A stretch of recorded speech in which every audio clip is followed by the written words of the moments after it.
Shalom Aleichem, paz a todos. Estamos estudando sobre dois livros interessantes, texto sagrado, texto bíblico, Esdras e Neemias. E estamos estudando essa semana a respeito do contexto geral desses livros, o contexto geral da Bíblia, que é Deus e a aliança. Porque o texto de Neemias, capítulo 9, e depois o capítulo 10, vai falar de uma aliança que o povo faz com Deus.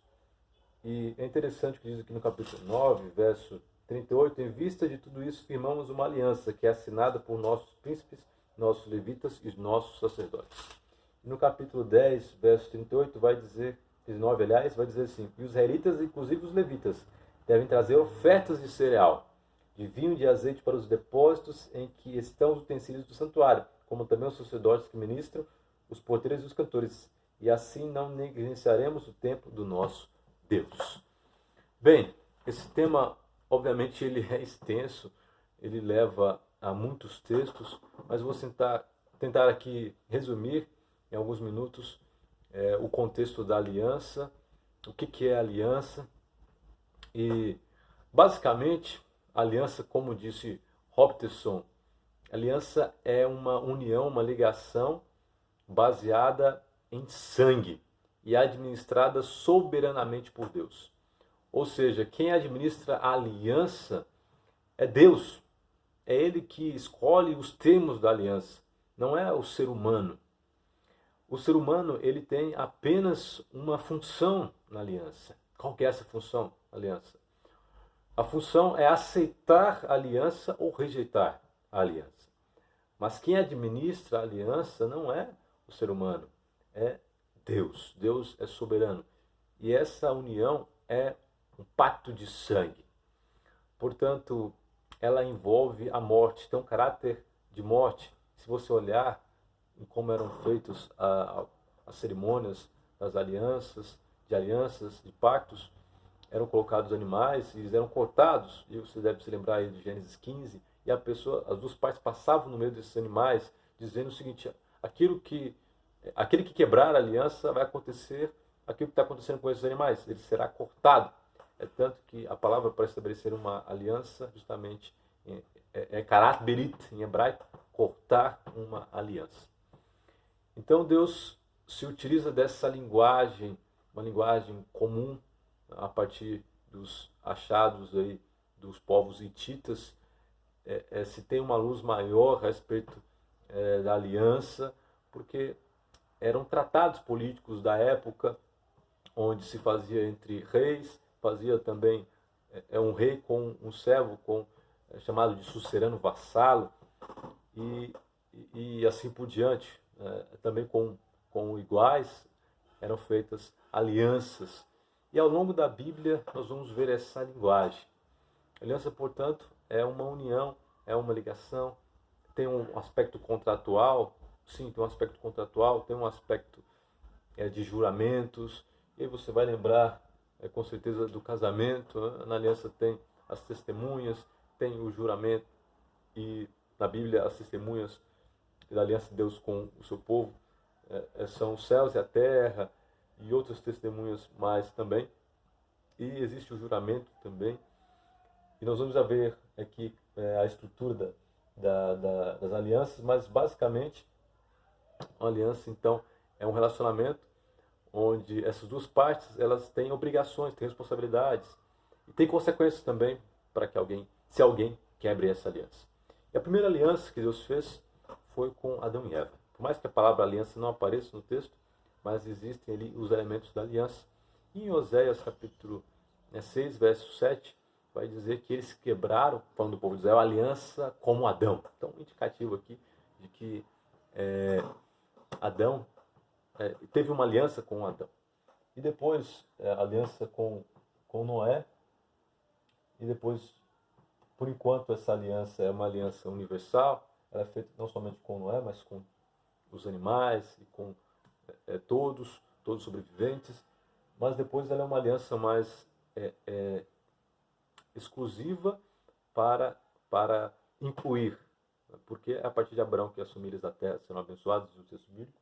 Mas a aliança então é feita com Abraão, e depois a aliança sinaítica, a aliança do Sinai, e ao longo da Bíblia outros personagens, Davi, e Finéias também, vão aparecer aí uma aliança com eles, vai aparecer uma aliança com eles, e depois, em Jeremias 31, a nova aliança é anunciada. Interessante que não é o Novo Testamento que apresenta primeiramente a ideia de nova aliança, mas o próprio chamado de Antigo Testamento, ou Antiga Aliança, apresenta a ideia de uma nova aliança.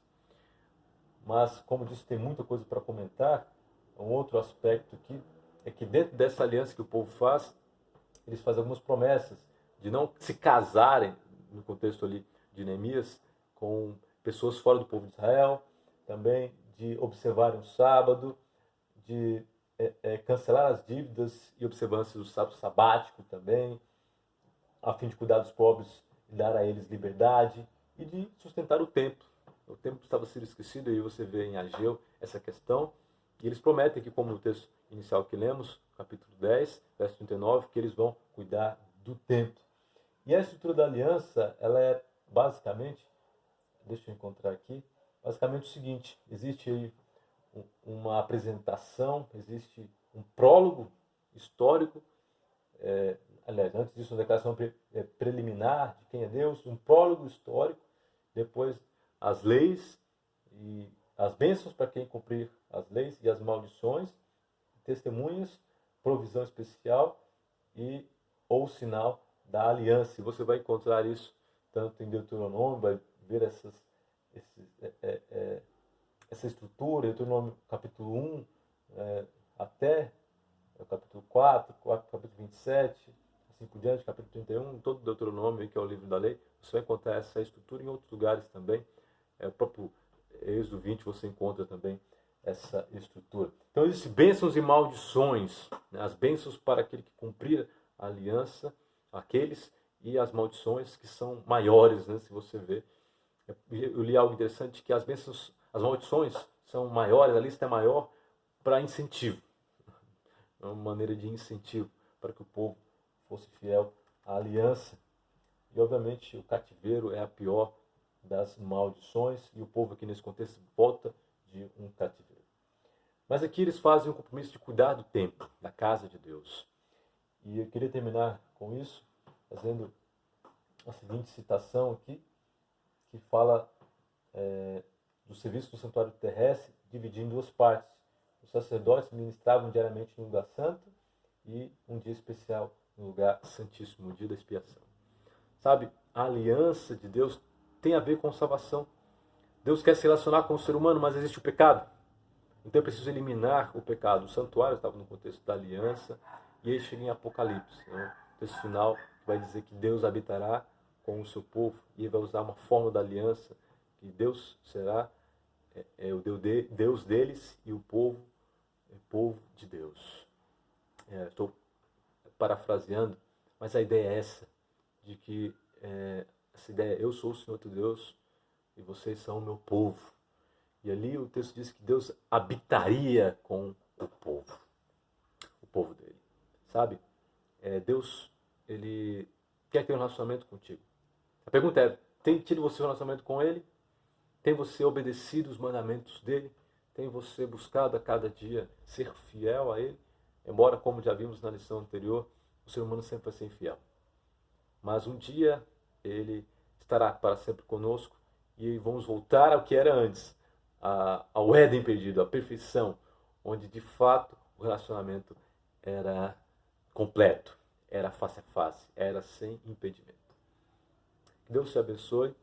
Entenda que quem paga o preço do pecado é Deus que morre, não é o ser humano. Que Ele te ajude a cada dia ter um relacionamento com Ele. Um abraço a todos. Curta, compartilhe esse vídeo. Com certeza esse assunto ele é muito interessante. É um assunto que tentei resumir aqui, ficou talvez um pouquinho maior do que normalmente eu gravo, mas é porque esse assunto realmente eu gosto bastante, que é a aliança. Algumas outras coisas eu acabei não falando, mas entenda que essa aliança, ela é uma aliança eterna, é uma aliança que não passa, E essa palavra, aliança eterna, aparece no texto bíblico. Não existe essa diferença entre Antigo e Novo Testamento. O Novo Testamento é mais importante que o Antigo, não existe nada disso. É apenas uma aliança, a aliança eterna.